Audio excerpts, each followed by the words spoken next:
Nous avions encore une fois déménagé. En effet, nous ne pouvions rester dans ce logement. On le squattait depuis déjà 4 années et les services de Brimton Bay rénovaient tout le quartier. Il ne restait que la nôtre. Ils nous avaient donc trouvé une nouvelle maison, qui était presque en face de l'ancienne. Maman nous avait réunis ce jour. Elle semblait triste et apeurée en même temps. Mais elle gardait la tête haute. Et faisait son rôle de maman à la perfection. Elle voulait tout nous dire, mais seulement après le repas. Alors, on a patienté.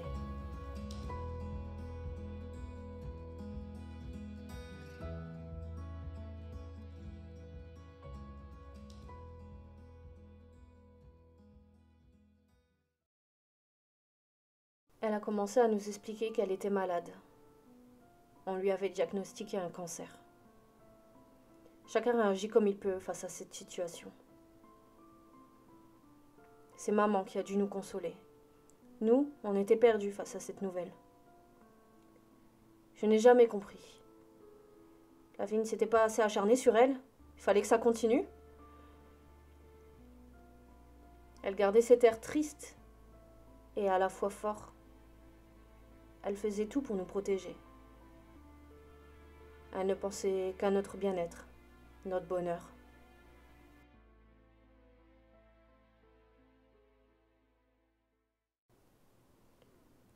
On dit que le moral, c'est 80% de la guérison. Et ça fonctionne très bien. Son sourire revenait au fur et à mesure de la journée. On est resté là toute l'après-midi, à essayer de lui changer les idées, à rire, partager des meilleures nouvelles. Amy, la future femme d'Antonin, tous deux avaient tant à nous raconter. Ils ont trouvé le moyen de commencer à détendre l'atmosphère, nous raconter leurs vacances, leurs périples, leur amour. On voyait maman plus détendue. Je suis sûre que ça l'a aidé à faire face à cette situation.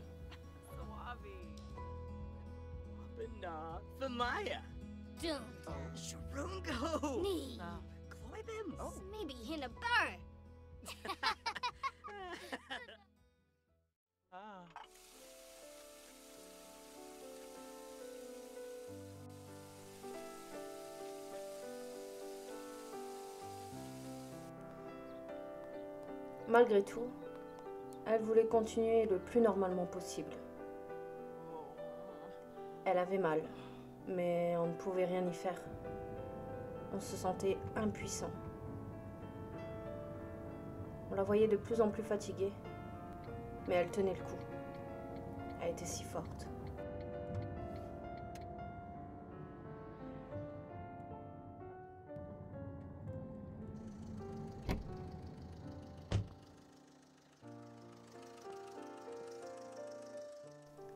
Maman ne voulait pas qu'on assiste à tous ces rendez-vous à l'hôpital. Elle nous a épargnés pendant toute cette période. L'attente, la souffrance et les traitements. Elle a enduré tout cela seule. Mais c'était son choix.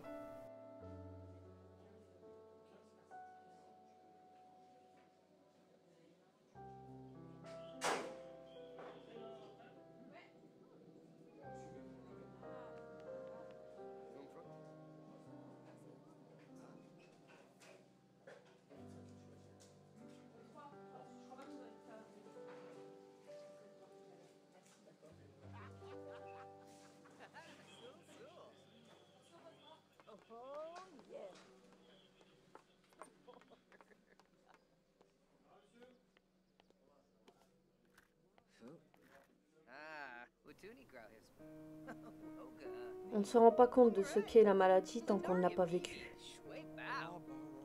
Être là, à écouter les médecins, leurs prescriptions, à attendre. Maman me disait souvent que c'était ça qui était plus dur. L'attente.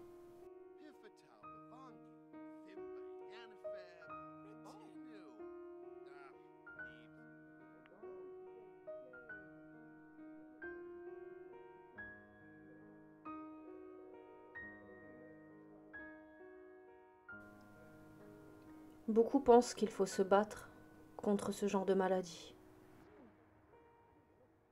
Mais en réalité, on ne peut que subir.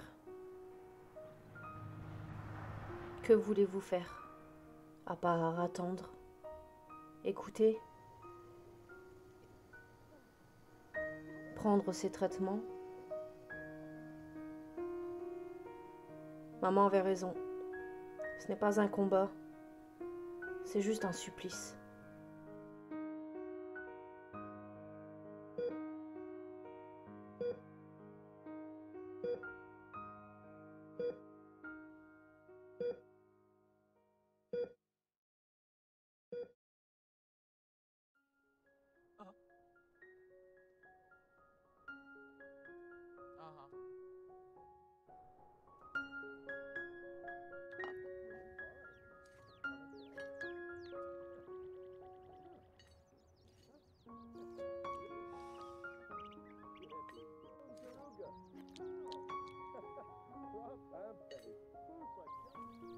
Comme je vous disais, malgré tout, elle voulait continuer le plus normalement possible.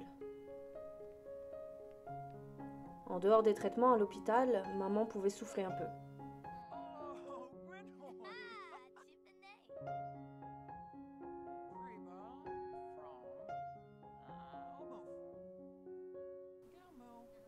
On l'amenait dans divers endroits pour lui changer les idées. Dès qu'elle se sentait capable et qu'elle avait la force, le shopping, le coiffeur, le restaurant, le spa entre filles. Ce n'était pas forcément pour acheter quelque chose, même si elle nous faisait souvent des petits cadeaux. Comme elle disait, tant que je peux, je le fais. Je pense aujourd'hui que c'était surtout pour qu'on pense à elle, à travers ces objets qu'elle nous offrait. Elle ne se doutait pas que nous n'avions guère besoin de cela. Je me souviens de ces journées ensemble. C'est quand on perd une personne qu'on s'aperçoit réellement du vide qu'elle nous laisse. Ces instants de fou rire comme on n'en aura plus jamais. Cette voix qui ne pourra plus jamais nous réconforter. Ce regard qui en disait long sur la situation. Le monde est cruel. La vie est cruelle. C'est pour cela qu'il faut profiter de chaque instant.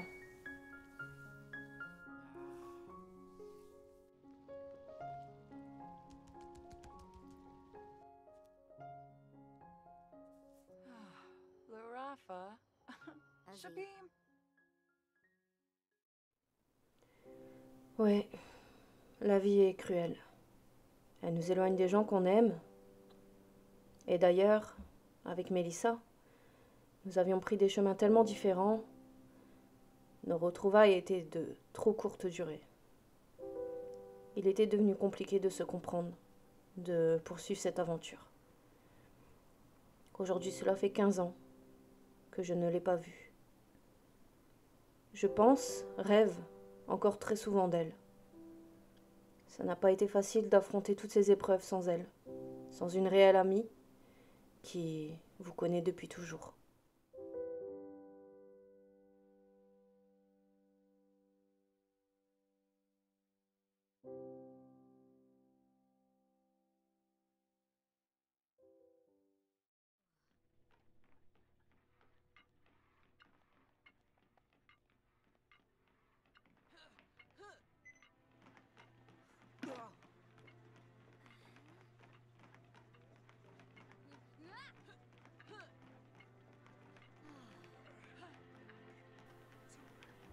Il faut continuer d'avancer malgré tout. J'ai changé de boulot. La personne que je remplaçais était revenue. J'avais anticipé cela et je m'étais dégoté un job à la salle de sport. Autant joindre l'utile à l'agréable. Je suis devenue une très bonne coach. Je transpirais l'altruisme. Transmettre mon savoir était devenu ma nouvelle drogue. Quelle fierté d'encourager les personnes à se dépasser et à réussir.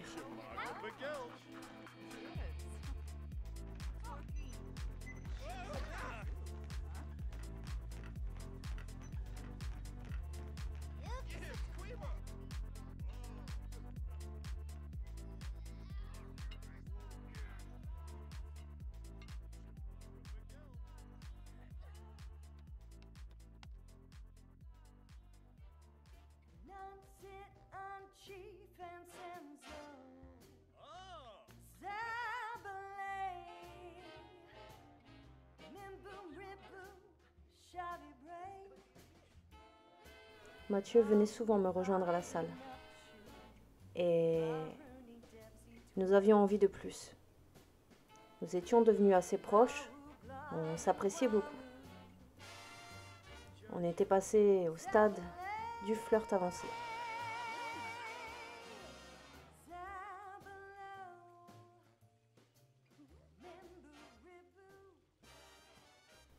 Nous avions eu plusieurs rencarts. Au restaurant, au bowling, au cinéma. J'ai appris à le découvrir un peu plus. Mathieu est une personne introvertie, calme, timide, tout l'inverse de moi. Je me suis dit qu'il arriverait à me canaliser ou que j'arriverais à le dévergonder un peu. C'était compliqué. Perso, j'avais juste besoin de me changer les idées. Ça avait l'air d'être un garçon gentil, donc je me suis dit pourquoi pas.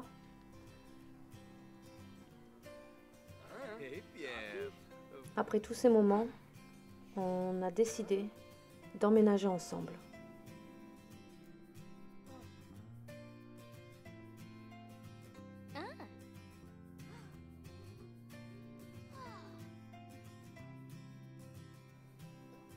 Et on verra bien ce que l'avenir nous réserve.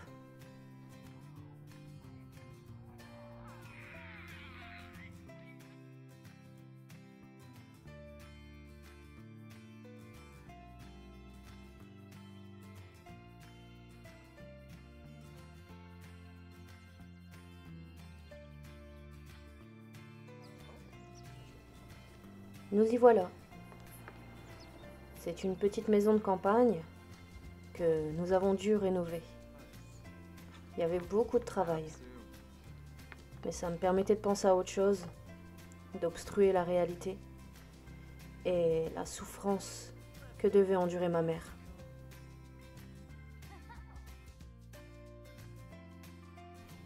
D'ailleurs, elle était venue avec Antonin et Amy. Découvrir ce petit endroit, elle était fière de moi. Voyez que j'avançais, loin de se douter du futur. On profitait tous ensemble de ces moments. Zarf. Babwa. Onga. Spanjanatsul Yaga. Huh? Tarka. Open. Vapid. Gibbs. Loopy. Centaur.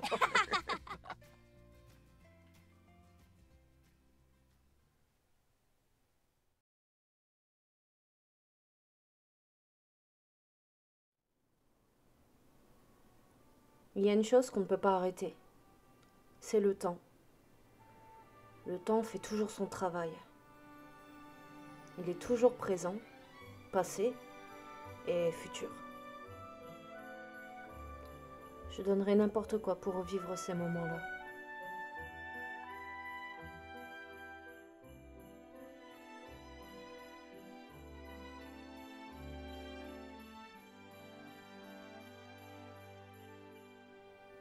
C'était le jour de Noël. Nous avions organisé un grand repas. On a bien dansé, rigolé.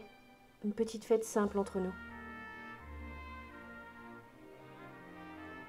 Amy nous a annoncé une grande nouvelle. Elle attendait un bébé. Vous vous doutez qu'on a fêté cela comme il se doit. Nous étions tous réunis dans la joie. On a terminé cette journée en ouvrant nos cadeaux. Cela faisait bien longtemps que tout ne s'était pas passé aussi bien.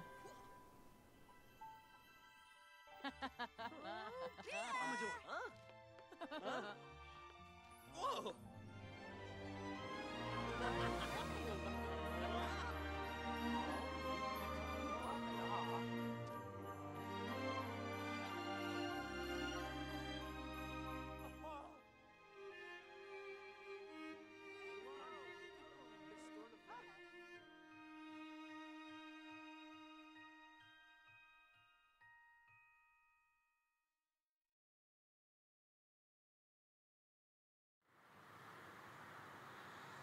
La semaine qui a suivi, après le travail, j'ai rendu visite à maman, comme à mon habitude, histoire de l'aider dans ses démarches quotidiennes.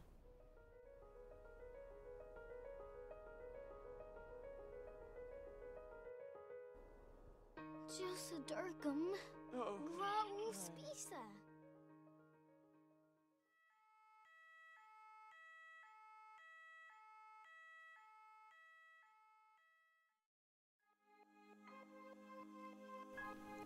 Voilà, c'est la fin de ce 6e épisode. J'espère qu'il t'a plu. J'aimerais avoir ton avis sur le montage de cet épisode. Au moins au niveau des scènes, est-ce que vous trouvez qu'il y a trop de scènes par rapport aux paroles? Est-ce que c'est très bien comme ça? J'attends tout ça dans les commentaires. J'en tiendrai compte pour les prochains épisodes. Ça m'aide beaucoup d'avoir votre avis pour avancer. Je t'invite à me rejoindre et à t'abonner. Sur ce, je te dis à bientôt pour une prochaine vidéo. Bisous!